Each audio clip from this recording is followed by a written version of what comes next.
Salmo 6, uma oração do rei Davi quando estava enfermo. Diz o seguinte: para o vencedor com as melodias sobre a oitava, um cântico para Davi.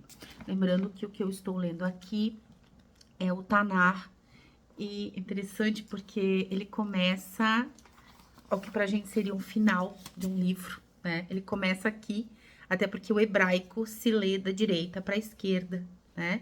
Então, só para vocês entenderem, eu tenho aqui o escrito em português e tenho o escrito no hebraico, ó.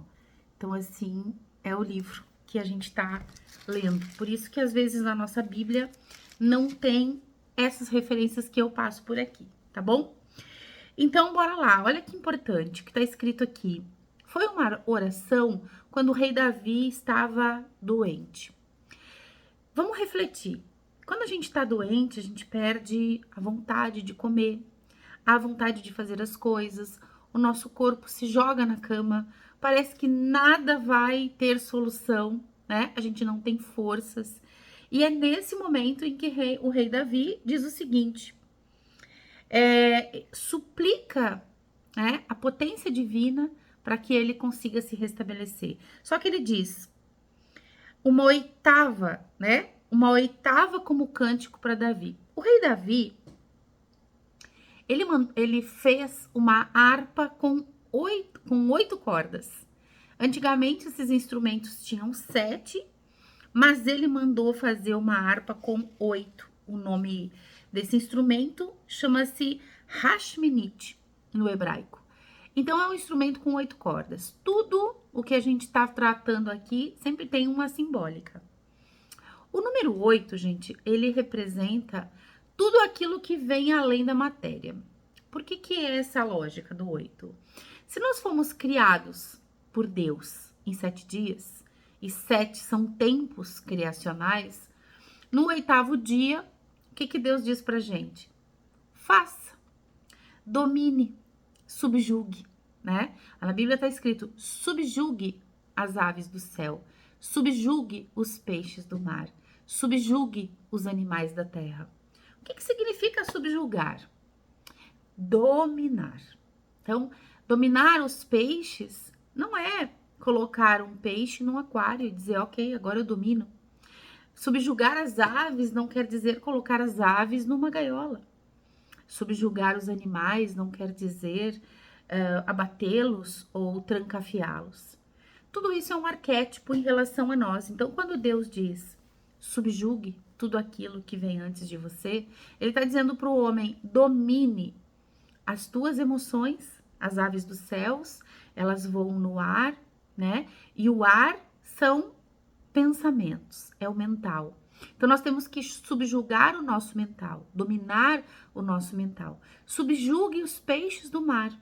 Os peixes nadam na água, água são emoções. Então, nós precisamos dominar as emoções. Subjuguem os animais que rastejam. Subjuguem ou dominem os seus instintos. Aqui, Davi estava prostrado. Quantos de nós vivemos um tempo de prostração, onde a gente olha e diz assim: meu Deus, não consigo sair desse lugar.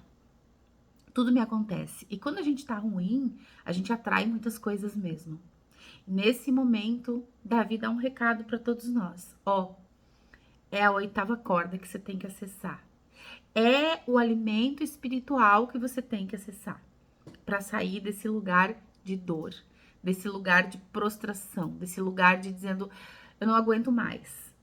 E é interessante porque nesse versículo ele diz o seguinte: abalada está a minha alma. Quando ele diz abalada está a minha alma, ele se coloca refém. Ele era um rei, mas ele diz, eu não consigo, eu não dou conta, eu tenho medo. E quando nós estamos abalados, o que acontece conosco? A gente não tem o domínio dos nossos pensamentos, das nossas emoções, dos nossos instintos, porque o medo, ele sequestra, né, a nossa capacidade de pensar. Então, aqui Davi estava dizendo, né, que ele precisava de uma ajuda, ele estava desamparado, ele estava desesperado, ele estava cansado de tanto chorar. E nesse lugar a gente não consegue sair se a gente não acessar algo muito maior, que é a oitava corda, que é a nossa dimensão espiritual. Então, isso a gente consegue, né? Esse pedido de ajuda, de dizer, sozinho eu não consigo. Eu preciso algo maior do que eu. Eu preciso de um alimento espiritual, que é isso que a gente está fazendo aqui na salmoterapia. É um alimento espiritual. Quem sabe você que está ouvindo agora, você está aí no momento que você diz, meu Deus, tô cansada da vida, tô cansada de fazer as coisas, tô cansada de não ser reconhecido. Chego todas as noites no meu travesseiro e choro. Eu ouço muito isso. A pergunta é: para que você tá fazendo, tá vivendo tudo isso? Tem sempre um porquê, tem sempre um para quê, né? E o rei Davi estava pedindo súplica, dizendo: estou abalado, preciso de ajuda. E aí ele diz: tu, eterno, até quando me deixarás abandonado? Eu me identifiquei muito quando eu li essa parte. Tem muitas partes de cada versículo bíblico e que a gente se identifica, né? Vale a pena você fazer esse exercício. E quando eu fiz um TEDx, foi em maio, durante a pandemia, 2021, eu acho, eu comentei que quando meu irmão estava doente, ele tem um tumor de hipófise, meu pai quebrou, eu estava trabalhando, acho que eu era a única provedora ali, fora o trabalho do meu pai. A única coisa que eu conseguia fazer, eu não conseguia rezar. Eu não conseguia rezar o Pai Nosso, que é uma oração que a gente rezava sempre. Aliás, na igreja adventista, você reza, mas cada um faz a sua oração, o que eu acho muito bonito, faz muito sentido, mas eu não conseguia rezar.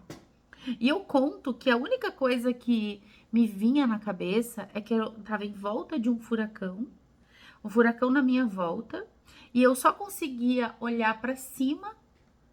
Imagine se no entorno de um furacão, quando a gente está vivendo um momento de dor, de tristeza, de dificuldade, a gente não vê saída.